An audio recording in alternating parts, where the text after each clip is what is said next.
أعوذ بالله من الشيطان الرجيم. بسم الله الرحمن الرحيم.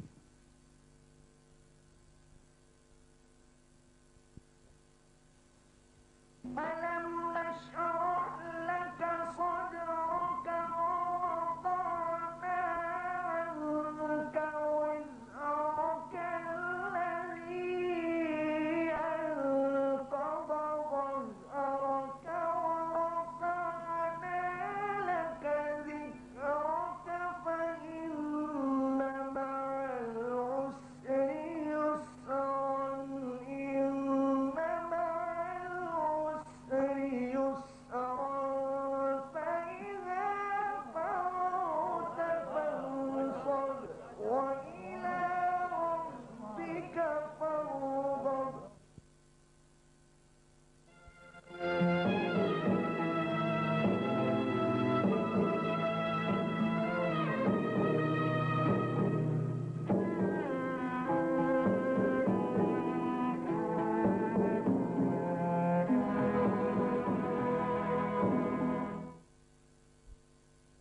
نحمده ونصلي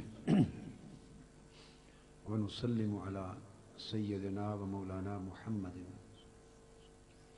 رسوله النبي الأمين المكين الحنين الكريم الرؤوف الرحيم. أما بعد فأعوذ بالله من الشيطان الرجيم. بسم الله الرحمن الرحيم. وفديناه بذبح عظيم. صدق اللہ مولانا العظیم.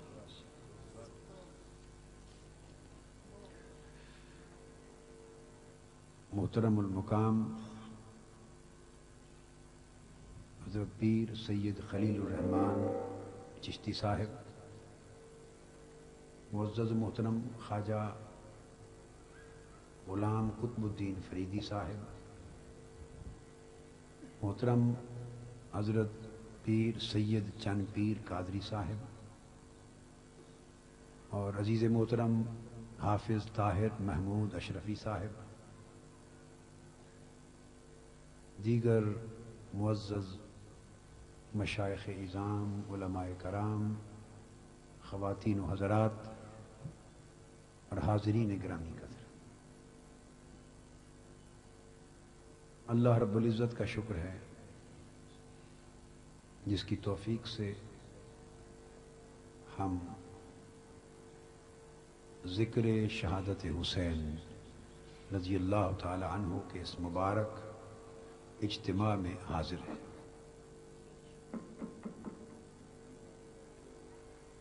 وقت چونکہ خاصا ہو گیا ہے، لہذا میں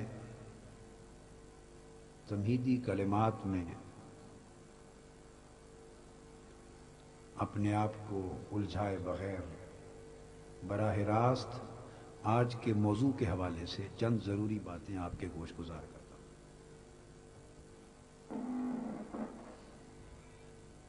میں نے قرآن مجید کی ایک آیہ کریمہ کا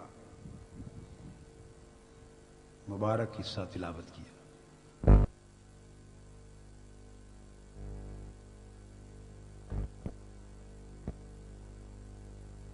یہ سیدنا اسماعیل علیہ السلام کی جب قربانی ہوئی، اللہ رب العزت نے وہ قربانی ایک فدیہ کی شکل میں قبول فرما لی۔ اس تناظر میں، اس ریفرنس میں یہ آیت کریمہ آئی اور فرمایا کہ ہم نے اسے ذبح عظیم کے ساتھ فدیہ کر دیا۔ اس کا فدیہ ذبح عظیم کی صورت میں کر دیا۔ یہ آج کی گفتگو کا موضوع ہے۔ یہ بات توجہ طلب ہے کہ سیدنا اسماعیل علیہ السلام خود بھی پیغمبر ہیں اور قربانی دینے والے سیدنا ابراہیم علیہ السلام وہ بھی پیغمبر ہیں، اور قربانی امر الہی سے ہوئی۔ سیدنا ابراہیم علیہ السلام کو خواب میں اللہ کا حکم ہوا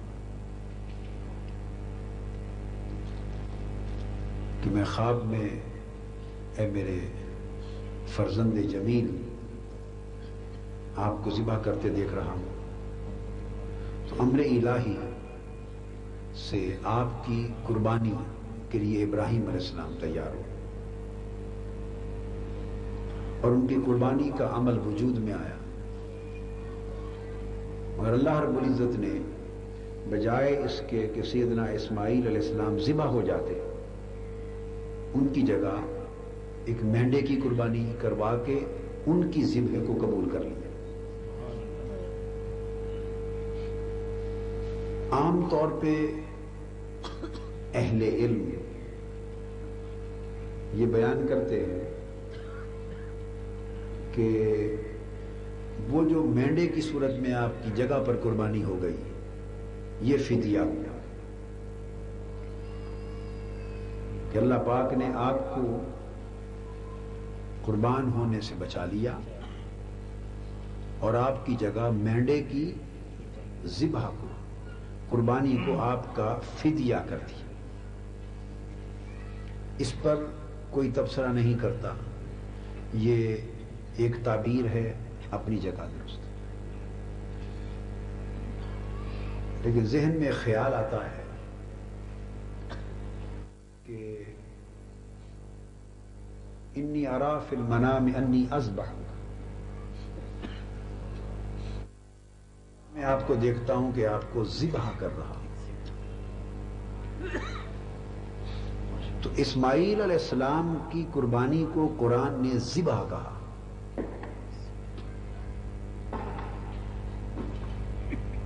فانظر ماذا ترا، پھر آگے گفتگو ہی باپ اور بیٹے کے درمیان۔ اسماعیل علیہ السلام کی قربانی کو قرآن مجید نے کیا کہا؟ ذبح کہا۔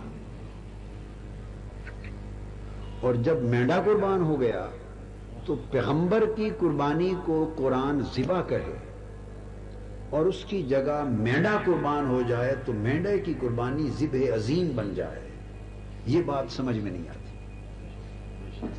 پیغمبر کی قربانی ذبح ہو، پیغمبر کی قربانی فقط ذبح، اور مینڈے کی قربانی ذبح عظیم کہلائے، بات یوں نہیں، بات یہ ہے کہ اس کے اندر کوئی اور راز پوشیدہ ہے۔ پیغمبر کی قربانی اگر ذبح ہے تو ذبح عظیم کوئی ایسی ہی قربانی ہو سکتی ہے جو قربانی اسماعیل علیہ السلام کی قربانی کے واقعہ سے زیادہ عظیمت و عظمت کی حامل ہے، بڑھ کر ہوگی تو وہ ذبح عظیم بنے گی۔ سو یہ دیکھنا ہے کہ ذبح اسماعیل ذبح عظیم کیسے بنی۔ تو اسماعیل علیہ السلام کی قربانی ذبح تھی اور امام حسین کی قربانی ذبح عظیم ہو گئی، ذبح عظیم ہو گئی۔ اسماعیل علیہ السلام فرزند ابراہیم تھے علیہ السلام، اور امام حسین فرزند مصطفیٰ تھے صلی اللہ علیہ وسلم، فرزند مصطفیٰ تھے۔ وہ قربانی باپ کے ہاتھوں سے ہو رہی تھی اور رب کائنات نے اس کا فدیہ قبول فرما لیا، اور اس کا فدیہ نہیں ہوا، یہ قربانی قبول ہی ہو گئی اور کرب و بلا میں ہوئی، اس لیے وہ قربانی یہاں پہنچ کے ذبح عظیم ہو گئی۔ اب ظاہراً جب انسان سوچتا ہے تو دونوں میں جوڑ نظر نہیں آتا، دونوں میں انسان سوچتا ہے کہ چلو عقیدت میں، محبت میں، چاہت میں، جذبات کی رو میں تو آدمی یہ بات کہہ دے، واہ واہ بھی ہوگی، مگر جوڑ نہیں بنتا۔ آج کی گفتگو میں اس جوڑ کو بیان کرنا ہے، اس جوڑ کو بیان کرنا ہے، یہ ذبح عظیم کیسے ہو۔ حرم کعبہ ہے، اللہ رب العزت نے سیدنا ابراہیم علیہ السلام کو حکم دیا، اور ساتھ سیدنا اسماعیل علیہ السلام بھی شامل ہیں، حکم دیا کہ میرے گھر کو تعمیر کرو۔ وہ کعبۃ اللہ کو تعمیر کرنے لگے. پہلے قربانیاں دی، بہت سی بڑی آزمائشیں ہوئیں، اور ابراہیم علیہ السلام سب آزمائشوں میں کامیاب ہوئے. اللہ تبارک و تعالیٰ نے پھر حکم دیا میرا گھر تعمیر کرو. وَإِذْ يَرْفَعُ إِبْرَاهِيمُ الْقَوَاعِدَ مِنَ الْبَيْتِ وَإِسْمَاعِيلُ رَبَّنَا تَقَبَّلْ مِنَّا إِنَّكَ أَنْتَ السَّمِيعُ الْعَلِيمُ. وہ کعبے کی ایک پتھر پہ کھڑے کعبے کی دیواروں کو تعمیر کر رہے تھے. کعبے کی دیواریں بلند ہو رہی تھی، کعبہ تعمیر ہوتا جا رہا تھا، اور ابراہیم علیہ السلام اور سیدنا اسماعیل علیہ السلام اللہ کے حضور التجا کر رہے تھے، باری تعالیٰ یہ مزدوری قبول فرما لینا، تیرے گھر کی تعمیر کی ہے، یہ مزدوری قبول فرما لینا ہم سے. تقبل منا، اس میں اسماعیل علیہ السلام کو شامل کیا گیا ہے، ساتھ کھڑے رکھا، ہم سے یہ مزدوری قبول فرما لینا. جب مزدوری کی قبولیت کی التجا کی تو اس موقع پر 3 دعائیں کی. کتنی؟ 3 دعائیں. ایک دعا کی ربنا واجعلنا مسلمین لک ومن ذریتنا امتا مسلمتا لک. پھر آگے وارنا مناسکنا وتب علینا انک انت التواب. باری تعالی ہم نے سنا ہے کہ ایک امت مسلمہ آخری زمانے میں پیدا ہوگی جس کے رتبے کے برابر کسی امت کا رتبہ نہیں ہوگا. باری تعالیٰ نے پوچھا ہے میرے محبوب مقرب بندو پیغمبرو محبوب نبیو ابراہیم و اسماعیل علیہ السلام، آپ بولے مزدوری مانگتے کیا ہے؟ میرا گھر تعمیر کر دیا ہے، اب بولیں کیا مزدوری چاہتے ہو؟ تمہیں دونوں کو کیا دیا جائے؟ کیا مزدوری مانگتے ہو؟ وہ عرض کرتے ہیں باری تعالیٰ مزدوری میں 3 چیزیں مانگتے ہیں. کتنی چیزیں؟ 3 چیزیں مانگتے ہیں. ایک تو باری تعالیٰ سنا ہے کہ بڑے اونچے رتبے کی حامل امت مسلمہ ہوگی، مزدوری میں ایک تو یہ عطا کر کہ وہ ہماری نسل میں سے ہو جائے، ہماری نسل میں سے ہو جائے. اللہ پاک نے فرمایا ٹھیک ہے، امت مسلمہ تمہاری نسل و ذریت میں عطا کر دی. اور کیا مانگتے ہو؟ عرض کیا باری تعالیٰ سنا ہے اس امت مسلمہ کو جس ہستی نے اتنی عظیم امت بنانا ہے اور جس کی خاطر یہ سارا گھر بھی آباد ہو رہا ہے، سنا ہے وہ پیغمبر آخر الزمان محمد مصطفیٰ صلی اللہ علیہ وآلہ وسلم ایک تشریف لانے والے ہیں جن پر نبوت و رسالت کے دروازے بند ہو جائیں گے، اور جن کی خاطر تو نے بزم ہستی اور بزم کائنات کو سجایا ہے. اور ہر پیغمبر آنے والا ہر نبی ان کی آمد کے تذکرے اپنی امتوں کو سناتا گیا ہے. اور حضرت عیسیٰ بھی جن کی آمد کے لیے اعلان کریں گے مبشرم برسول یاتی من بعد اسمہ احمد. جب لوگ دیکھیں گے نا ان کے معجزے، مردے زندہ ہو رہے ہیں، اندھے بینائی پا رہے ہیں، مادرزاد اندھے، مادرزاد کوڑی ٹھیک ہو رہے ہیں، مردے زندہ ہو رہے ہیں، تو لوگ جب ان کے معجزات دیکھ کر دیوانہ ہو جائیں گے، اور کئی فاتر العقل دیوانہ ہو کے انہیں خدا سمجھ بیٹھیں گے، سمجھیں گے کہ یہ مردوں کو زندہ کر دینا یہ تو انسان کا کمال نہیں، خدا سمجھ بیٹھیں گے. اس وقت عیسیٰ علیہ السلام فرمائیں گے نہیں میں خدا نہیں خدا کا بندہ ہوں. وہ کہیں گے پھر اتنا اونچا مرتبہ؟ وہ کہیں گے یہ کیا ہے جو میرے بعد آنے والا ہے اس کا حال دیکھیں. سبحان اللہ. میں تو ان کی آمد کا اعلان کرنے والا ہوں، میں تو ان کی آمد کا اعلان کرنے والا. تو یہ جو مولن ہے اعلان کرنے والے کے ہاتھوں کا عالم یہ ہے.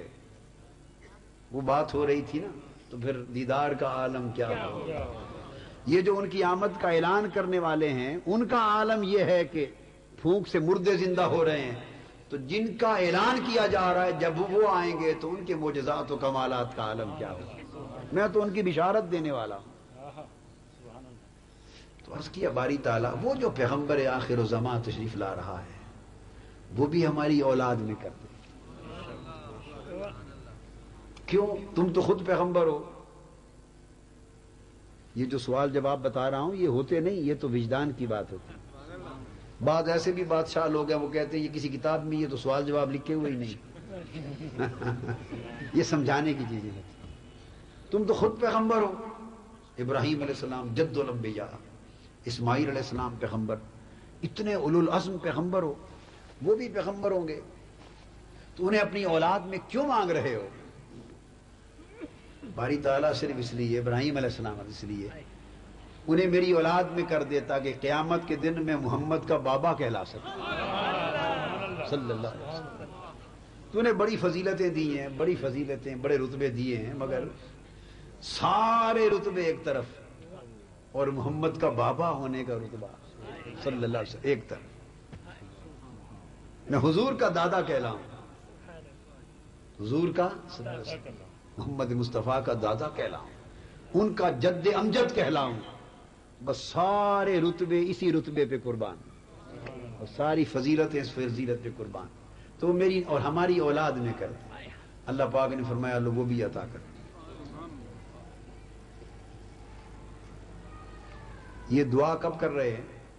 جب وہ اذ یرفع ابراہیم القواعد من البیت، جب کعبہ کی دیواریں اٹھا رہے تھے.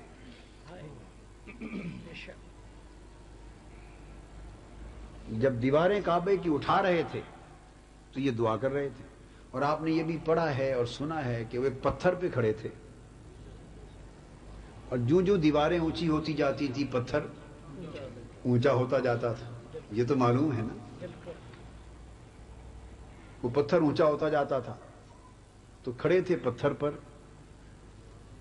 اور ساتھ کعبہ تعمیر ہو رہا تھا، ساتھ اللہ کے حضور یہی مزدوری مانگ رہے تھے. مولا اپنے محبوب کو مصطفیٰ کو وابعث ربنا وابعث فیہم رسولا منہم یتلو علیہم آیاتک ویعلمہم الکتاب والحکمہ ویزکیہم انک انت العزیز الحکیم. تو حضور علیہ السلام کی آمد کی دعا مانگ رہے ہیں. اب جب وہ فارغ ہو گئے، وہ لمحہ جب وہ آمد مصطفیٰ کی دعا مانگ رہے تھے، اس وقت اس پتھر پہ کھڑے تھے تو باری تعالیٰ نے حکم دیا ہے پتھر تیرا بخت جاگ اٹھا، سبحان اللہ، تیرا بخت جاگ اٹھا. یہ لمحہ قبولیت کا لمحہ ہے. اس لمحے میرا ابراہیم تجھ پہ کھڑا ہے، اے پتھر تجھ پہ کھڑا ہے اور تجھ پہ کھڑے ہو کر مجھ سے میرا محبوب مانگ رہا ہے، میرے محبوب کی آمد کی دعا کر رہا ہے. تو اس لمحے کو اپنے سینے میں محفوظ کر لے. پتھر کو حکم دیا اس لمحے کو اپنے سینے میں محفوظ کر لے. باری تعالیٰ کیسے محفوظ کروں؟ فرمایا موم ہو جا اور ابراہیم کے قدموں کا نشان اپنے اوپر ثبت کر لے. موم بن جا، پتھر نہ رہے. ہائے ہائے، جس پتھر پہ مصطفیٰ کا ذکر ہو وہ بھی موم ہو جائے، وہ پتھر نہ رہے اور موم بن جا. اور پھر اس لمحہ دعائے آمد مصطفیٰ کو ابراہیم کے قدموں کے نشان کی شکل میں اپنے سینے پر ثبت کر لے. اور وہ قدم ثبت ہو گئے. کیا سیدنا ابراہیم علیہ السلام نے ساری زندگی اسی ایک ہی پتھر پہ قدم رکھا ہوگا؟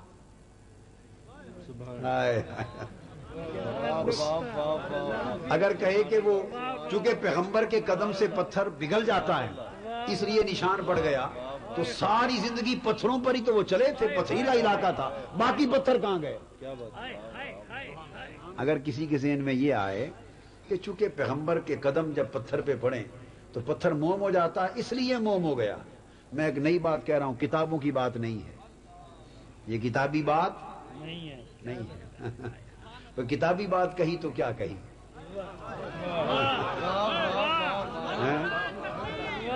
بھئی یہ ساری سرزمین مکہ پتھریلی زمین تھی. اور بڑھ نہیں بیٹے، بس جب ذوق کی بات، اونچی بڑوں کی بات ہو رہی ہو تو درمیان میں گڑبڑ نہیں کرتے. میرا نعرے کا کوئی تک نہیں، وہ اس سے ذوق گدلا ہو جاتا ہے بیٹے. جیسے دودھ میں کسی پلید چیز کو گرا دینا، ایسے اونچے ذکر میں میرا نام ڈال دینا نہ کیا کرو، ذوق گدلا ہوتا ہے. بس اونچا ہی رہنا چاہیے دھیان. میں تو نیچ سا آدمی ہوں بیٹے. تو میں عرض کر رہا تھا کہ پتھریلا علاقہ ہے مکہ معظمہ سارا. بھئی آج مکان بن گئے، جب مکان نہیں تھے تو کیا تھا؟ پتھر ہی پتھر تھے. نہ تھا کچھ تو خدا تھا. کچھ نہ ہوتا تو خدا ہوتا. اس کو شیر جڑنا کہتے ہیں، دھکے سے جڑ دینا. جڑے یا نہ جڑے، جب مکان نہیں تھے تو بھائی وہاں کیا تھا؟ پتھر ہی پتھر. سارا علاقہ پتھریلا تھا. تو زندگی میں ہزاروں لاکھوں پتھروں پہ قدم پڑے ہوں گے. پیغمبر کے قدموں سے پتھر موم ہوتا ہے بے شک، پر باقی پتھر کہاں گئے؟ یہ بات سمجھ میں آئی؟ یہ آپ کے سوچنے کے لیے چھوڑتا ہوں اور اہل علم کے سوچنے کے لیے. اگر وہ نشان اس وجہ سے ثبت ہوئے کہ پیغمبر کے قدم جب پتھر پہ پڑتے ہیں تو پتھر موم ہوتا ہے، اگر اس نشان کے ثبت ہونے کا سبب یہ تھا تو باقی پتھر کہاں؟ یہ ایک پتھر کیسے نشان ثبت ہوا؟ ہزاروں لاکھوں پتھروں میں 10 15 20 2 4 درجن اور پتھر بھی تو محفوظ ہوتے نا. یہ کیوں محفوظ ہو گیا اور باقی محفوظ کیوں نہ ہوئے؟ باقی پتھروں پر بھی اگر قدم مبارک کے نشان پڑ گئے ہوں گے تو وہ پتھر محفوظ کیوں نہ رہے؟ اور یہ پتھر محفوظ کیوں ہوا؟ اس لیے کہ اس پتھر پر ایک لمحہ بیتا تھا، لمحہ دعائے آمد مصطفیٰ. آمد مصطفیٰ کی دعا اس پتھر پہ کھڑے ہوئے ابراہیم علیہ السلام نے کی تھی.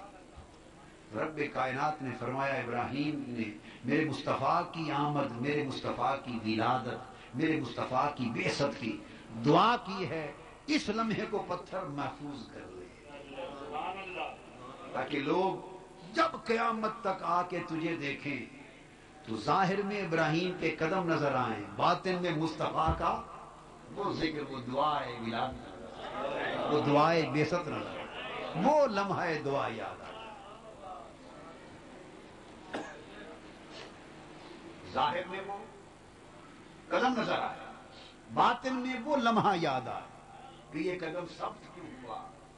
وہ لمحہ یاد آئے کہ عرض کیا تھا ربنا وابعث فیہم رسولا منہم.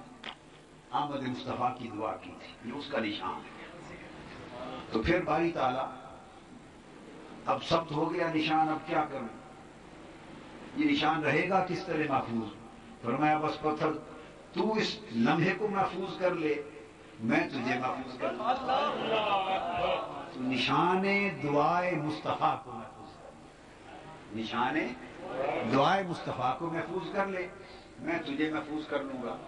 اور یہ کہ یہ میرا گھر کعبہ ابراہیم نے بنایا ہے، میں تجھے کعبے سے جوڑ دوں گا، اور قیامت تک کسی کا طواف اپنے گھر کا قبول نہیں کروں گا جب تک میرے گھر کا طواف کرنے کے بعد وہ جو 2 نفل پڑھنے ہیں انہوں نے وہ 2 نفل آ کر تیرے سامنے ادا ہے،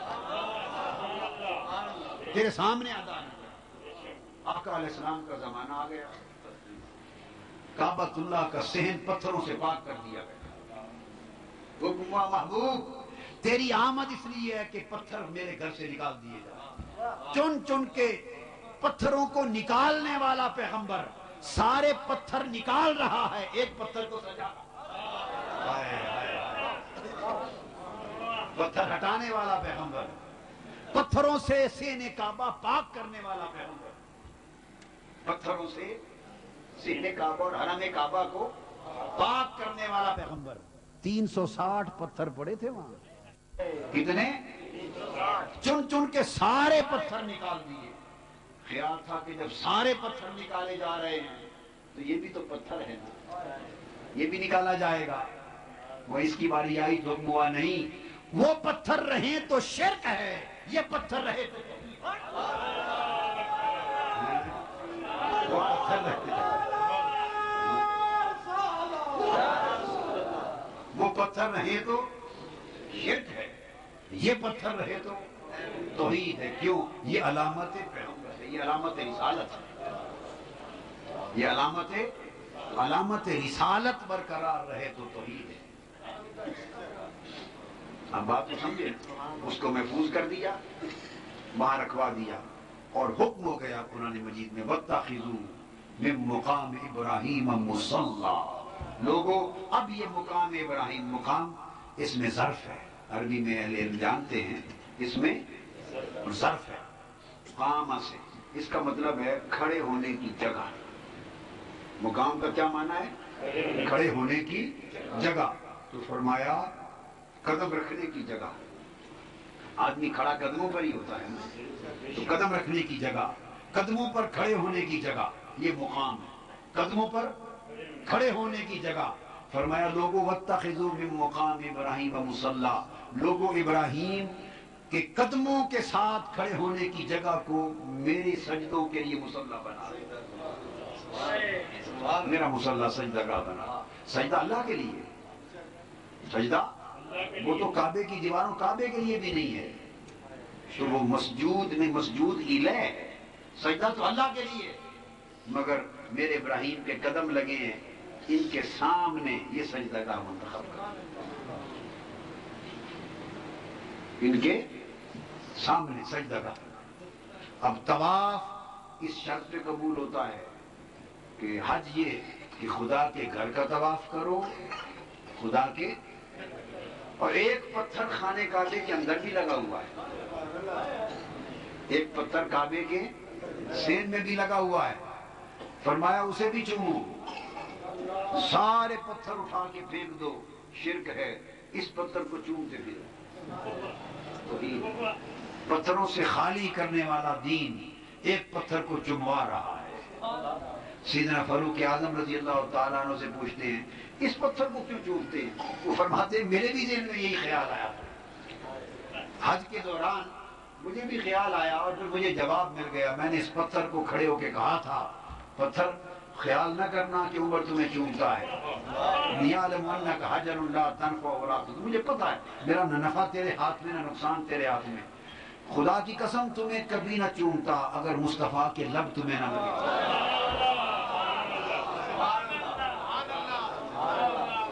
اگر واللہ ما قبلتک لولا قبلک رسول اللہ صلی اللہ علیہ وسلم ولولا رأیت رسول اللہ یقبلک، بخاری شریف میں، خدا کی قسم اگر میں نے حضور کو نہ دیکھا ہوتا تمہیں چومتے ہوئے تو پتہ میں عمر ہوں کبھی نہ چومتے، اگر مصطفیٰ کو چومتے نہ دیکھا۔ اب یہ بھی یہاں بھی ایک تھوڑے ذوق کی بات کروں، ایک ذوق کی بات کر دوں، وہ یہ ذوق اور وجدان کی بات کہ لوگوں نے وہی جو کچھ دیکھتے تھے وہی بیان کیا، سیدنا فاروق اعظم نے جو کچھ نظر آتا تھا وہی بیان کیا، یہی امر شریعت ہے۔ اگر مصطفیٰ صلی اللہ علیہ وسلم کو نہ دیکھتا، لولا رأیت رسول اللہ صلی اللہ علیہ وسلم یقبل، اگر میں نے رسول اللہ صلی اللہ علیہ وسلم کو آپ کو بوسہ دیتے نہ دیکھا ہوتا تو دیکھنے کی بات کی، پتہ نہیں حقیقت کیا ہے، دیکھنے کی بات کی، یہ تو دکھائی ایسا دیتا تھا کہ حضور چومتے ہیں، حقیقت تو اللہ جانتا ہے کہ مصطفیٰ چومتا تھا یا حجر اسود، مصطفیٰ چومتا تھا یا حضور کے لبوں کو وہ پتھر چومتا تھا، یہ تو اللہ بہتر جانتا، دکھائی ایسا دیتا تھا کہ حضور چومتا صلی اللہ علیہ وسلم، دکھائی دیتا تھا۔ اب آپ کہہ سکتے ہیں کہ یہ نئی بات کیوں گڑ دی، یوں ہی چلتے چلاتے مفت میں نئی بات گڑ دی، نہیں، مجھے بھی ایک شک پڑ گیا حضرت حلیمہ سعدیہ کی ایک بات سے رضی اللہ تعالیٰ عنہ۔ حضرت حلیمہ سعدیہ فرماتی ہے کہ جب میں حضرت آمنہ کی گود سے آقا کو لے کے چلی وہ وادی بنی سعد کی طرف، ولادت کے دن، ولادت کے بعد، میلاد پاک کے بعد، جب حضور علیہ السلام کو میں نے گود لے لیا حضرت آمنہ سے رضی اللہ تعالیٰ عنہ سے، تو میں لے کے چلی، تو میں نے کہا اب بنو سعد چلی جاؤں گی، یہاں سے بہت دور ہے، خدا جانے کب آنا ہوگا، تو جاتے جاتے میں اللہ کے گھر کا طواف ہی کرتی چلوں۔ تو حضرت حلیمہ سعدیہ فرماتی ہے میں کعبۃ اللہ کے طواف کے لیے آئی اور حضور علیہ السلام کو میں نے گود میں اٹھایا ہوا اور آقا کو اٹھا کے کعبے کا طواف کیا میں نے، اور جب 7 چکر لگا چکی تو آخر پہ چاہا کہ حجر اسود کو چوم لوں۔ جب میں بوسہ لینے قریب گئی تو میں نے چاہا کہ میں حضرت محمد صلی اللہ علیہ وسلم ان کبھی بوسا کرا تھا. تو جب میں حضور کو لے کے آگے بڑھی، حجر اسود قریب، اس کے قریب گئی کہ انہیں بوسا کراؤں. حضرت حلیمہ سعدیہ کہتی ہیں اس رب کی قسم جس کے قبضہ قدرت میں میری جان ہے، ابھی مصطفیٰ حجر اسود کے قریب میں لے کر گئی تھی، حجر اسود کعبے کی دیوار سے باہر نکلا اور اس نے مصطفیٰ کے لب چومے.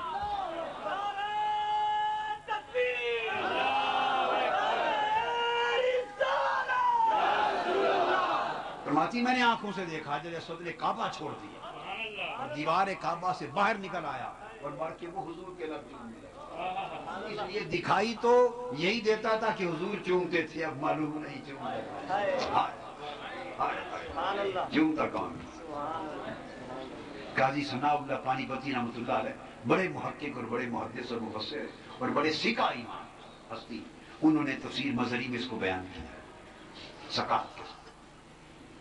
تو میں عرض یہ کر رہا تھا کہ اللہ پاک نے ایک پتھر وہ ہے، ایک پتھر یہ ہے، اور یہ طواف ہو گیا، یہ طواف ہو گیا. اور ایک پتھر وہ ہے کہ طواف کے بعد فرمایا ان کے چکر لگاؤ، وہاں اسماعیل کے قدموں کے نشان، انہوں نے ایڑیاں رگڑی تھیں، زمزم نکل آیا.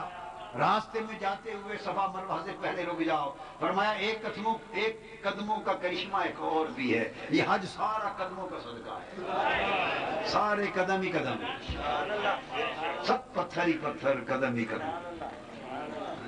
راستے میں بھی ایک کرشمہ ہے، ابراہیم کے شہزادے حضرت اسماعیل کے قدم کی رگڑ سے چشمہ پھوٹا تھا، اس کو پیتے جاؤ، آگے ان پتھروں کے چکر لگاؤ جا کر.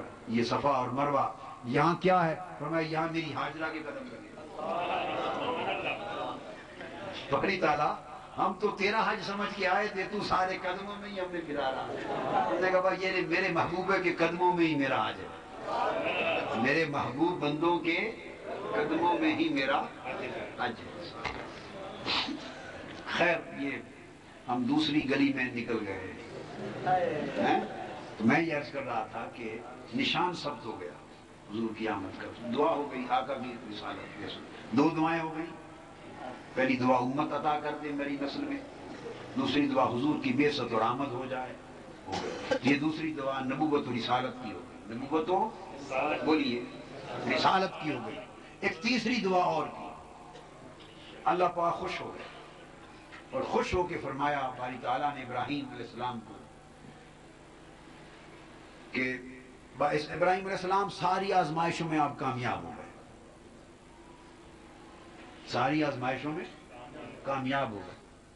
تو میں تم سے وعدہ کرتا ہوں انی جاعلک للناس اماما. جب ساری آزمائشوں میں تم کامیاب اترے ہو تو میں تمہیں وعدہ کرتا ہوں کہ میں تمہیں امامت عطا کروں گا. میں تمہیں نبوت و رسالت ادھر مانگ لی. اب تیسری دعا باری تعالیٰ نے فرمایا میں تمہیں امامت عطا کر دوں گا. اس آگے ابراہیم علیہ السلام نے عرض کیا ومن ذریتی، باری تعالیٰ صرف مجھے یہ میری اولاد میں بھی امامت ہوگی. فرمایا لا ینال عہد الظالمین، جو تیرے نقش قدم پر چلے گا وہ بھی امامت پائے گا، جو منحرف ہو جائے گا وہ محروم ہو جائے گا. تو مطلب ہے کہ تیری اولاد میں بھی جو اس نقش قدم پر چلنے والے ہوں گے امام، ان کو امامت عطا ہوگی. تو ایک آپ کی دعا ومن ذریتی، ایک دعائے نبوت ہو گئی، ایک دعائے امامت ہو گئی. دعائے نبوت ہو گئی، ایک دعائے امامت ہو گئی. اس وعدے کو یاد رکھ لیں وَفَدَيْنَاهُ بِذِبْحٍ عَظِيمٍ، ذبح عظیم سے فدیہ کر دیا. ذہن میں رکھ، دو دعائیں ہو گئی. آقا علیہ السلام کے زمانے میں امت بھی آ گئی، ان کی اولاد میں سے امت مسلمہ بھی آ گئی. نبوت و رسالت کی آخری کڑی کا وقت آ پہنچا. حضور علیہ السلام بھی انہی کی اولاد میں سے آ گئے، بنی اسرائیل کی بجائے بنی اسماعیل میں سے آ گئے. یہ دعا بھی پوری ہو گئی، امت کی دعا بھی پوری ہو گئی، بعثت مصطفیٰ کی بھی پوری ہو گئی. تیسری دعا باقی تھی، انی جاعلک للناس اماما ومن ذریتی، قال من ذریتی قال لا ینال عہد الظالمین، کہ آپ کی اولاد میں بھی جو اہل ہوں گے ان کو دوں گا. دو دعائیں آ گئی باقی. آقا صلی اللہ علیہ وسلم کی نبوت و رسالت کے ساتھ ختم نبوت کا اعلان ہو گیا، نبوت کا دروازہ بند. اب حضور کے بعد نبوت و رسالت آگے نہیں چل سکتی، تو وہ جو نبوت و رسالت کا فیض ہے اس کو تو چلنا ہے۔ تو باری تعالیٰ نبوت و رسالت کا دروازہ تو بند ہے، مگر نبوت و رسالت مصطفیٰ کا فیض جن پیکران مسعود کے ذریعے قیامت تک چلے گا وہ کون ہوں گے؟ فرمایا وہ جو تیسری دعا تھی امامت کی، اب وہ مقدس وجود پیکران امامت وہ نبوت و رسالت مصطفیٰ کے فیض کو دنیا میں، وہ پیکران امامت نبوت و رسالت مصطفیٰ کے فیض کو عام کریں گے۔ یہ بات آپ سمجھے؟ یا حضرت شاہ ولی اللہ محدث دہلوی کو کوٹ کر دوں تاکہ بات کنسیپچولی کلیئر ہوتی جائے۔ آج کا زمانہ لڑائی دنگے فساد جھگڑے کا آ گیا، لوگوں نے تقسیم کر دیا صحابہ فلاں کے اور اہل بیت فلاں کے، صحابہ کا نام لینے والے اب اہل بیت کا اور ائمہ اہل بیت کا نام نہیں لیں گے، تقسیم کر دیا، بٹوارا کر دیا، اور ائمہ اہل بیت کا نام لینے والے صحابہ کرام کا نام نہیں لیں گے۔ ان میں جھگڑا کھڑا کر دیا، دیوار کھڑی کر دی، ایک ہی گھر تھا، دیوار کھڑی کر کے دو حصے بنا دی۔ یہ دیوار اللہ اور اس کے رسول نے کھڑی نہیں کی تھی، تو جو دیوار اللہ اور اس کے رسول نے کھڑی نہیں کی، ہم کیوں مانیں اس دیوار کو؟ ہم اس دیوار کو گراتے ہیں۔ یہ گھر تو مصطفیٰ کا گھر ہے، اہل بیت بھی اسی گھر کے رہنے والے اور صحابہ بھی اسی گھر کے رہنے والے، سب آقا علیہ السلام کے تصدق سے، لہذا تقسیم تفریق جھگڑا یہ نہیں۔ تو میں یہ عرض کر رہا ہوں اس وجہ سے جب سے یہ تفریق ہو گئی اور جھگڑے آ گئے تو پھر وہ ایک دوسرے کو سچی کھری باتیں بھی کرنے کوئی نہیں کرتا۔ شاہ ولی اللہ محدث دہلوی فرماتے ہیں کہ حضور صلی اللہ علیہ وآلہ وسلم سے دو طرح کی خلافت چلی، یہ بات میری نہیں، کس کی ہے؟ شاہ ولی اللہ محدث دہلوی رحمۃ اللہ، اور یہی اصول حضرت مجدد الفسانی رحمۃ اللہ علیہ نے بھی بیان فرمایا، اور بھی بہت سی جگہوں پہ آپ کو ملے گا، مگر شاہ ولی اللہ محدث دہلوی کا ایک نام ہی کافی ہے۔ فرماتے آقا علیہ السلام سے دو طرح کی خلافت اور امامت چلی، ایک خلافت ظاہری اور ایک خلافت باطنی۔ فرماتے ہیں خلفائے راشدین میں جو پہلے خلفاء تھے وہ خلافت ظاہری کے امین تھے، ان سے دین کی ظاہری شان و شوکت، دین کی تمکنت، دین کا غلبہ، دین کا تسلط، دین کی حکومت، دین کی سلطنت، اور لِيُظْهِرَهُ عَلَى الدِّينِ كُلِّهِ کا خواب، یہ شرمندہ تعبیر ہوا۔ انہوں نے کفر کے مقابلے میں دین کا جو رہی اس کے اللہ پاک نے حضور کو اس لیے بھیجا کہ دین دنیا میں غالب ہو جائے۔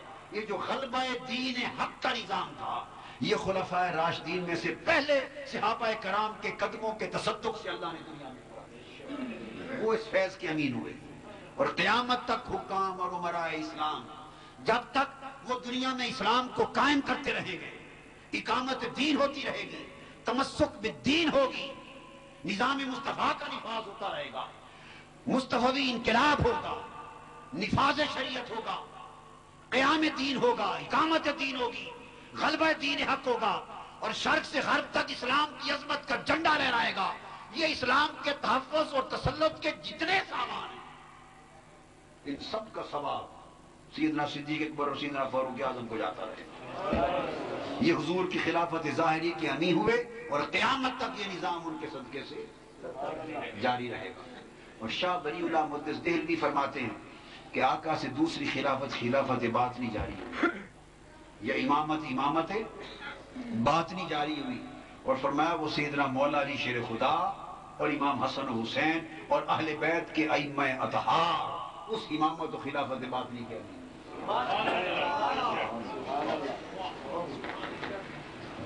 آپ ایمان سے کہیے، یہ تقریریں سنتے رہتے ہیں آپ، شاہ ولی اللہ صاحب کے نام بھی بڑے سنے ہیں، مگر کسی نے بتایا کہ شاہ ولی اللہ صاحب نے یہ فکر دیا قوم کو؟ بولیے کیا مطلب ہے؟ وہ پڑھتے نہیں؟ پڑھتے کیوں نہیں بتاتے؟ اس لیے کہ ہم نے دیوار کھڑی کر کے بٹوارے کر دیے، اور بٹوارے کی وجہ سے ہم نے دین بھی بانٹ دیا ہے، دین بھی بانٹ دیا ہے۔ لہذا یاد رکھ لیں خلافت اور امامت باطنی اس کے امین اہل بیت اطہار ائمہ اطہار، خلافت و امامت ظاہری کے امین وہ خلفائے راشدین کے پہلے صحابہ کرام ہوئے، اور دونوں کے یکجا ہونے سے حفاظت دین کا کام مکمل ہوا۔ اِنَّا لَهُ لَحَافِظُونَ ہے، اس دین کی حفاظت، وہ کوئی چیز ظاہر ہو اور باطن نہ ہو تب بھی حفاظت۔ بولیے، ایک کیلا ہے، اس کیلے کے چھلکے کو اتار کے پھینک دیں اور گودا رکھ لیں، کتنی دیر چلے گا؟ چند گھنٹے۔ وہ جو چھلکا ہے اوپر، وہ ظاہری حفاظت ہے، گودا اس کا باطن ہے۔ اس چھلکے کو اتار دیں تو کتنی دیر گودا سلامت رہے گا؟ بولیے، تھوڑی دیر بعد، 1-2 منٹ 3 منٹ بعد وہ گلنا شروع ہو جائے گا۔ بات درست ہے یا غلط ہے؟ وہ ظاہر تھا جس کو آپ نے یوں ہی ہلکا سمجھ کے اتار دیا، ہلکا سمجھ کے اتار دیا، یہ سمجھا کہ یہ تو ظاہر ہے۔ وہ فائدہ اس کی حقیقت کا تب پتہ چلا کہ جب اس کے بغیر گودا نہ رہا اور کھانے کے قابل نہ رہا۔ آپ نے جب گودا پھینک دیا یہ کہہ کر کے گل گیا، اس وقت سمجھ آئی کہ اس کی افادیت اس ظاہر کے ساتھ تھی۔ اور اگر آپ گودے کو نکال دیں اور کہیں ظاہر کھاؤں گا تو کھاتا ہے کوئی ظاہر کیلے گا؟ کوئی چھلکا کھاتا ہے؟ جی کہتے ہیں جی لے جی بھائی یہ جو گودا ہے یہ آپ لے لیں، قاری یونس صاحب آپ لے لیں اور ہم تو چھلکا کھائیں گے۔ ہے کوئی چھلکا کھانے کے لیے تیار؟ نہیں کھائے گا۔ وہ کہے گا بھائی نہیں۔ تو بات یہ ہے کہ ظاہر سے باطن ہے اور باطن سے ظاہر ہے، یہ دونوں ایک دوسرے کی حفاظت کرتے ہیں۔ لہذا حفاظت دین صحابہ اور اہل بیت اطہار دونوں کے ملنے سے وجود میں آتے ہیں۔ تو جب نبوت و رسالت کا دروازہ ختم ہو گیا، بند ہو گیا، تو باطنی فیضان نبوت جسے انی جاعلک للناس امامہ میں اشارہ دیا گیا تھا، وہ حضور کی اہل بیت میں جاری کرنا، اور اہل بیت میں جاری کرنے کے لیے سب سے پہلا حق بیٹے کا ہوتا ہے۔ سب سے پہلا حق بولیے بیٹے کا ہوتا ہے۔ تو حضور صلی اللہ علیہ وآلہ وسلم کا کوئی بیٹا بالغ نہیں ہونے دیا، کوئی بیٹا بالغ نہیں ہونے دیا۔ ذبح عظیم وہ فرزند ابراہیم تھے جن کی ذبح تھی، اور ذبح عظیم فرزند مصطفیٰ کی ہونے والی تھی، اور مصطفیٰ کا فرزند نہیں، بیٹا نہیں، وفات ہو گئی بیٹوں کی۔ قرآن مجید نے فرمایا ما کان محمد ابا احد من رجالکم ولکن رسول اللہ وخاتم النبیین، کہ محمد صلی اللہ علیہ وسلم تم میں سے کسی مرد کے باپ نہیں، بلکہ وہ تو اللہ کے رسول اور آخری نبی۔ یہ دو جز ہیں، ذرا جوڑ کے دیکھیے بات۔ محمد تم میں سے کسی مرد کے باپ نہیں، ٹھیک ہے سمجھ میں آ گیا۔ کسی مرد آ کے بالغ کو کہتے ہیں، جب بالغ نہ ہو تو اس کو بچہ کہتے ہیں، طفل کہتے ہیں۔ رجل جب بالغ ہو جاتا ہے رجولیت ہے۔ تم میں سے کسی مرد کے باپ نہیں، ٹھیک ہے۔ ولیکن رسول اللہ وخاتم النبیین، بلکہ وہ تو اللہ کے ایسے رسول ہے کہ آخری نبی۔ یہاں جوڑ سمجھ میں نہیں آتا، یہ بلکہ کے ساتھ جو اگلا جز آیا ہے اس کو پہلے کے ساتھ جوڑیں تو کوئی آپس میں جوڑ نہیں بنتا۔ میں آپ کی زبان میں سادہ کر کے بات سمجھا رہا ہوں۔ یہ تو اس طرح کی بات ہوئی کہ تم میں سے کسی مرد کے باپ نہیں بلکہ وہ آخری نبی ہیں۔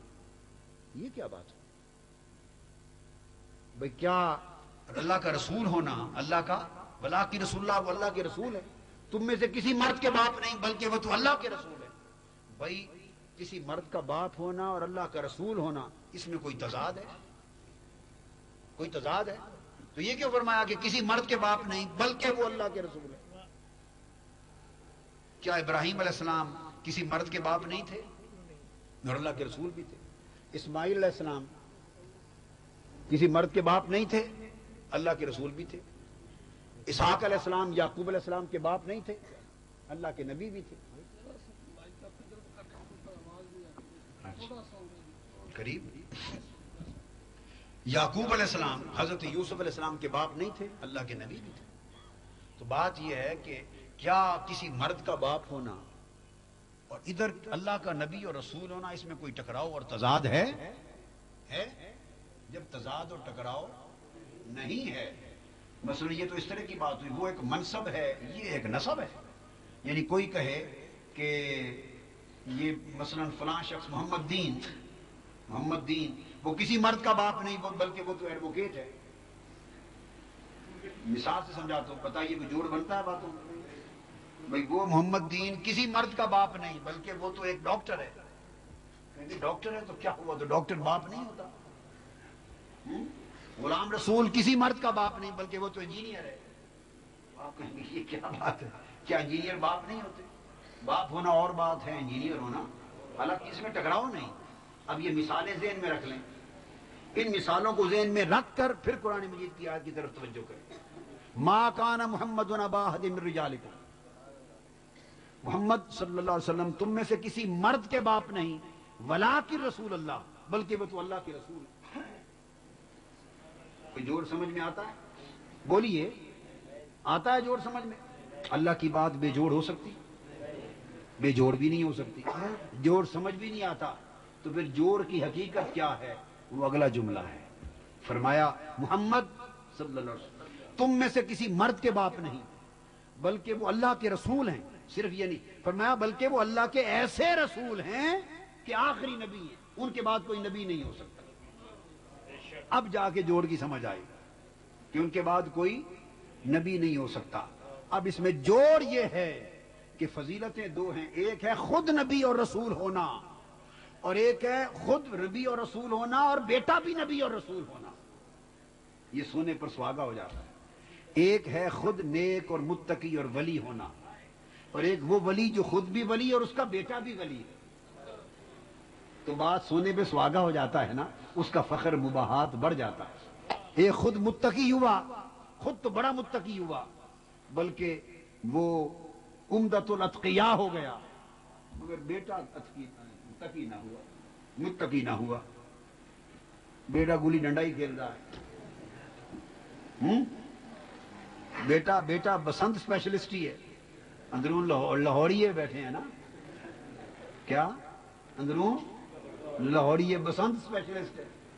تو لوگ دو آدمی جو کھڑے ہوں, ایک خود بھی ولی بیٹا بھی ولی, اور ایک خود ولی مرد بیٹا کچھ نہیں دنیا دار, تو بتائیے دونوں میں فضیلت کس کی ہوگی؟ یہ ایڈیشنل فضیلت ہے کہ یہ خود بھی ولی اور اس کا بیٹا بھی ولی, پھر اس کا پوتا بھی ولی, اور ایک خود ولی اور آگے ولایت نہیں چلی. آگے ولایت انبیاء کے پوری کائنات میں قیامت کا دن ہوگا. ادھر ابراہیم علیہ السلام اٹھیں گے, ابراہیم اللہ کا نبی ہے, ساتھ دو کھڑے ہوں گے جوان, اسحاق و اسماعیل, مولا مجھے تو نے نبوت دی, تیرا شکر میرے بیٹوں کو بھی نبی بنائے. بڑی اونچی بات ہوگی, فخر و بہات کی بات ہوگی.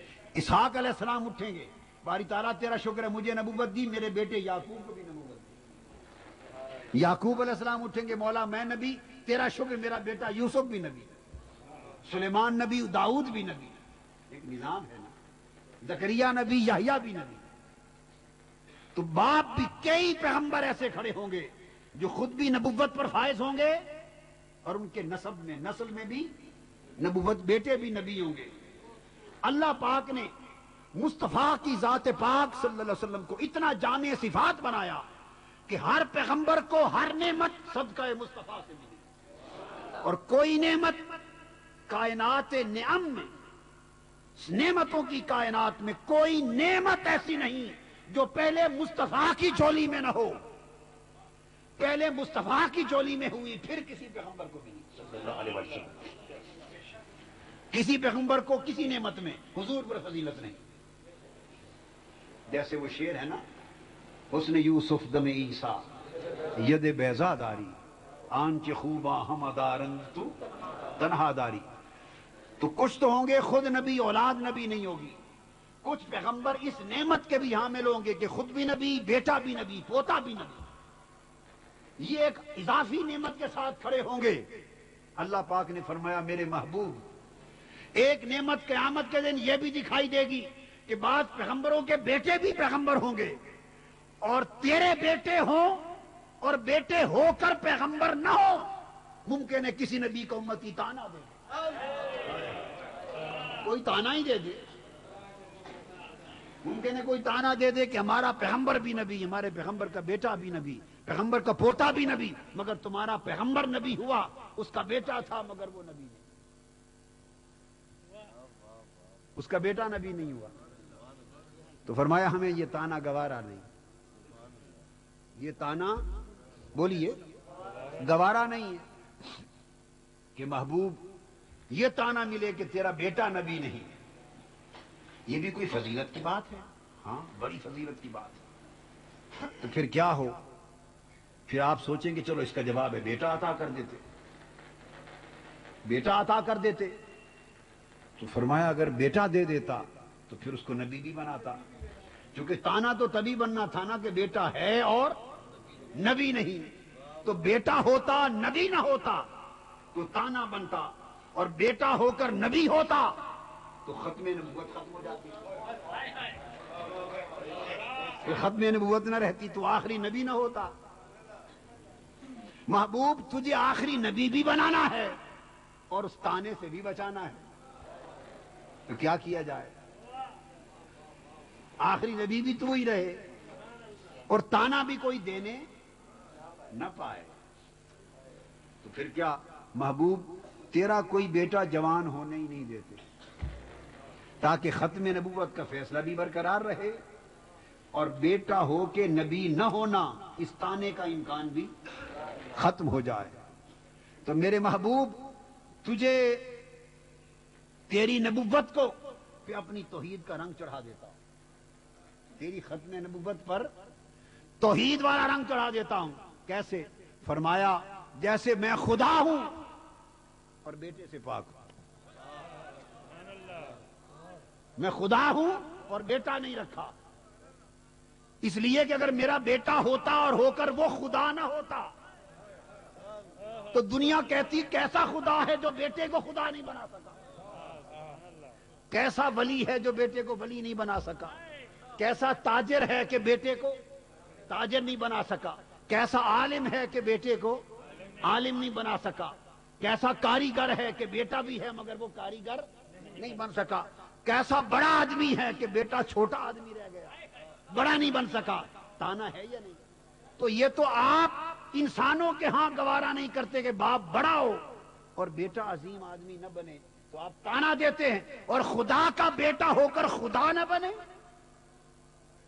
ساری دنیا نے تانے دے دینے تھے، اللہ پاک نے فرمایا تو میں نے اپنے آپ کو بیٹے سے ہی پاک کر دیا، اور آیت قرآن میں آ گئی ان کان للرحمن ولد فانا اول العابدین۔ میرے محبوب بتا دیجئے اگر اللہ کا کوئی بیٹا ہوتا، یہ قرآن کہہ رہا ہے، ابھی تک میری ساری دلیل تھی جو سمجھایا تھا، اب اس پر استدلال دے رہا ہوں، اوپر قائم کر رہا ہوں۔ فرما دیجئے میرے محبوب اگر اللہ کا کوئی بیٹا ہوتا تو فرمایا وہ بھی خدا ہو، قرآن ہے، اگر خدا کا کوئی بیٹا ہوتا تو وہ بھی خدا ہوتا۔ کیوں؟ فانا اول العابدین، فرمایا تو کہہ دے میرے محبوب کہ سب سے پہلے اللہ کا بیٹا ہوتا تو اس کو سجدہ میں کرتا، میں اس کو سجدہ کرتا۔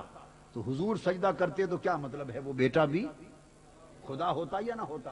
حضور جو سجدہ کرتے تو بیٹا اگر اللہ کا ہوتا تو وہ بھی خدا ہوتا، اور اگر بیٹا ہوتا اور خدا نہ ہوتا تو تانا ملتا، اور اگر بیٹا ہو کے خدا ہوتا تو وحدہ لا شریک نہ رہتا۔ بیٹا ہو کر خدا ہوتا تو شرک ہو جاتا، وحدہ لا شریک نہ رہتا، اور بیٹا ہو کے خدا نہ ہوتا تو تانا ملتا کہ بیٹے کو بھی خدائی منتقل نہیں کر سکا۔ تو فرمایا محبوب جس طرح میں نے اپنی خدائی کی وحدانیت برقرار رکھنے کے لیے اپنے آپ کو لم یلد ولم یولد بیٹے سے پاک کر دیا، محبوب میں نے تیرے محبوب مصطفیٰ تیری ختم نبوت کی یکتائی برقرار رکھنے کے لیے تجھے بھی بیٹے سے مانگا۔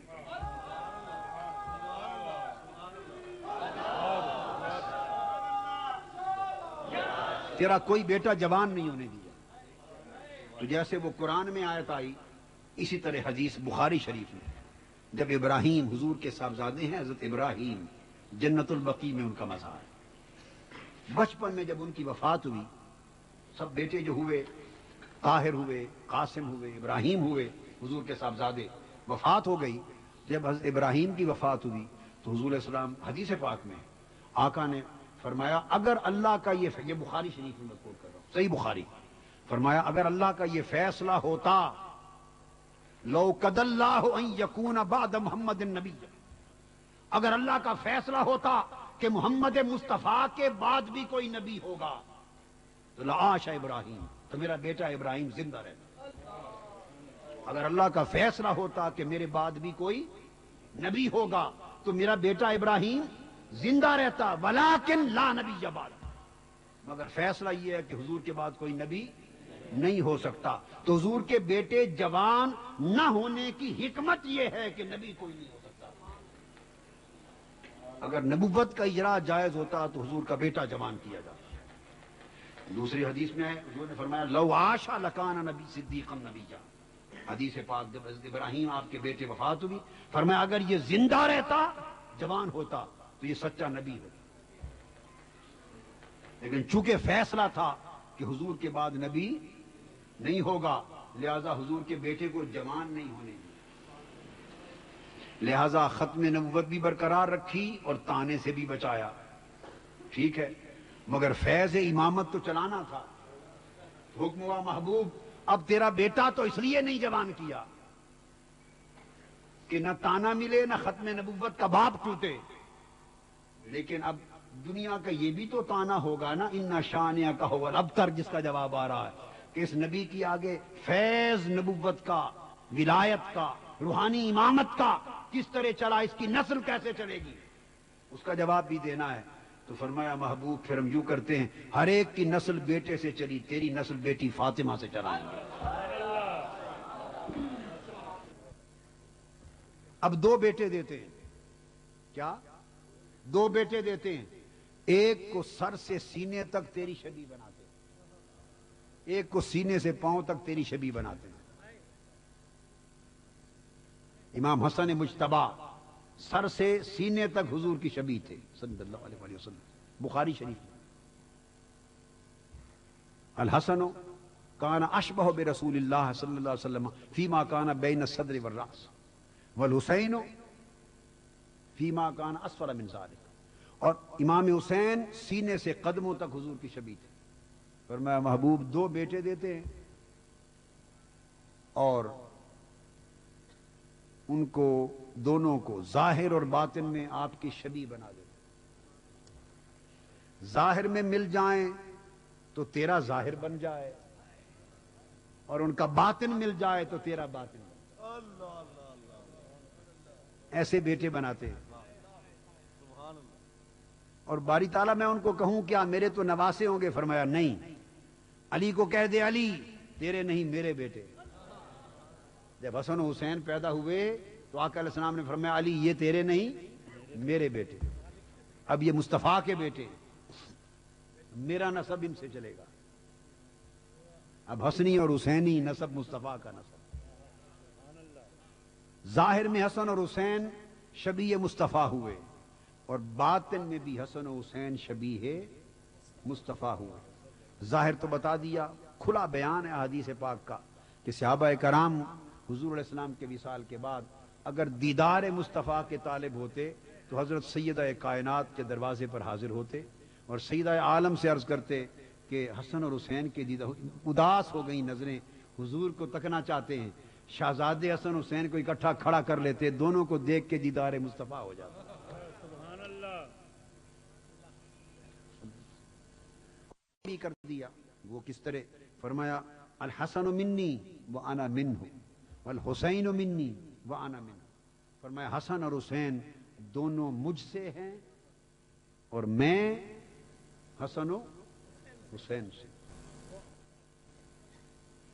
دونوں کا مفہوم ایک ہی ہوگا، ایک کی بات کر لیتا ہوں تاکہ آپ کو آگے بڑھنے میں آسانی ہو جائے۔ فرمایا حسین منی وانا من، حسین مجھ سے اور میں بولیے حسین سے ہوں۔ اب یہ بات تو سمجھ میں آتی ہے کہ حسین مجھ سے ہے، حسین مصطفیٰ سے ہیں، یہ تو سمجھ میں آتی ہے۔ بیٹا جو ہوا، بیٹا باپ سے ہوتا ہے، مگر آنا من ہو کہ میں حسین سے ہوں، یہ سمجھ میں نہیں آتی ہے، سمجھ میں نہیں آتی۔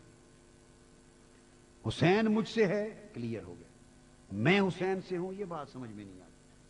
تو اس کا معنی یہ ہے کہ حسین کا مصطفیٰ سے ہونا، اس کا مطلب یہ ہے کہ میں حسین کا مصدر ہوں، میں حسین کا مصدر ہوں، اور مصطفیٰ کا حسین سے ہونا، اس کا معنی یہ ہے کہ حسین میرا مظہر ہے، مصطفیٰ مصدر حسین ہے اور حسین مظہر مصطفیٰ ہے۔ مطلب یہ ہوا منیت کا، منیت ادھر سے بھی ہے اور منیت وہ مجھ سے ہے، میں اس سے ہوں۔ دونوں منیتوں کا مطلب یہ ہے کہ جتنے کمالات حسین میں دیکھ رہے ہو یہ سارے میرے ہیں، مجھ سے ہیں۔ حسین نے کمالات مجھ سے لیے اور میں حسین سے ہوں، اس کا معنی یہ ہے کہ میرے کمالات کو دیکھنا ہو تو حسین میرے کمالات کا مظہر ہے، مصطفیٰ حسین سے نظر آ رہا ہے اور حسین سب کچھ مصطفیٰ سے پا رہا ہے۔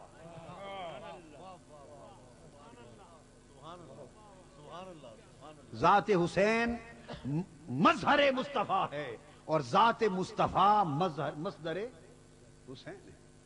یہ ہے حسین مصطفیٰ سے کہ سارے کمالات امام حسین کے مصطفیٰ سے ہیں اور مصطفیٰ حسین سے ہیں، یعنی حسین کے سارے کمالات حضور کا مظہر ہیں، چونکہ حسین تو حضور کے کمالات کا ظہور، گویا کمالات حسین کا صدور مصطفیٰ سے ہوا، کمالات حسین کا صدور مصطفیٰ سے ہوا اور کمالات مصطفیٰ کا ظہور حسین سے، حسین مرتضیٰ سے ہوا۔ آپ بات کو سمجھ گئے؟ یعنی مدینہ مصدر ہے اور کربلا اس کا مظہر ہے۔ یہ ہے منیتوں کا مطلب، مدینہ مظہر ہے، مکہ و مدینہ مظہر ہے اور کرب و بلا وہ مصدر ہے، یہ مظہر ہے۔ اللہ پاک نے پھر شہزادوں کو آقا علیہ السلام کی گود میں پالا، حضور کی زبان چسا کے پالا، کندھوں پر پھرا کے پالا، سجدوں میں آقا کی پشت پر بٹھا کے پالا، کندھوں پر بٹھا کے پالا، گلیوں میں گھما کے پالا، زبان چسا چسا کے پالا، گود میں پالا، اور فرمایا اس مصدریت و مظہریت کے لیے فرمایا الحسن والحسین سیدا شباب اہل الجنہ من احبہما فقد احبنی ومن احبنی فقد احب اللہ۔ جس نے حسن اور حسین سے محبت کی اس نے مجھ سے محبت کی، جس نے مجھ سے محبت کی اس نے اللہ سے محبت کی۔ من ابغضہما فقد ابغضنی ومن ابغضنی فقد ابغض اللہ۔ جس نے حسن اور حسین سے بغض رکھا اس نے مجھ سے بغض رکھا، جس نے مجھ سے بغض رکھا اس نے اللہ سے بغض رکھا۔ اور جس ماں باپ سے ان دونوں شہزادوں کو پیدا کیا ضروری تھا پہلے انہیں بھی مصدر، انہیں بھی مظہر بنایا جائے، انہیں بھی مظہر بنایا جائے۔ تو سیدنا مولا علی شیر خدا ان کا ہاتھ پکڑ کر کے کھڑا کر دیا، فرمایا من کنت مولا ہو فعلی مولا، جس کا میں مولا ہوں اس کا علی مولا ہے۔ مسلم شریف کی حدیث ہے، صحاح ستہ کی، اور صبح سویرے کا وقت ہے۔ مسلم شریف ہماری سیاستہ کی کتابیں بڑی ہیں۔ مولا سیدنا عمر فاروق رضی اللہ تعالیٰ عنہ دوڑے دوڑے سیدنا علی شیر خدا کے پاس آتے اور فرماتے ہیں بھائی علی مبارک ہو تمہیں، بھائی علی مبارک ہو۔ حضرت علی شیر خدا پوچھتے ہیں بھائی عمر، یہ میرے شیعہ بھائی بھی سنیں یہ حدیث، جو عمر و علی کو جن کے ذاکر اور سنی بھائی بھی سنے، جن کے بعض مولوی ایک دوسرے کو لڑاتے لڑاتے گزر گئے، کوئی عمر کو علی سے لڑاتا رہا، کوئی علی کو عمر سے لڑاتا رہا۔ اس حدیث پہ توجہ کریں، اور حدیث اہل سنت کی کتاب صحیح مسلم کی حدیث ہے۔ سیدنا فاروق اعظم دوڑ کر حضرت علی شیر خدا کے دروازے پر آتے ہیں صبح کا وقت، فرماتے ہیں علی بھائی مبارک ہو۔ پوچھتے عمر بھائی کس بات کی مبارک؟ فرمایا مبارک ہو، رات نہیں سنا تم نے مصطفیٰ نے کیا فرمایا؟ بھائی میں نے تو نہیں سنا، میں اس مجلس میں نہیں تھا۔ فرمایا مصطفیٰ نے اعلان کر دیا ہے کہ کل انا، فرمایا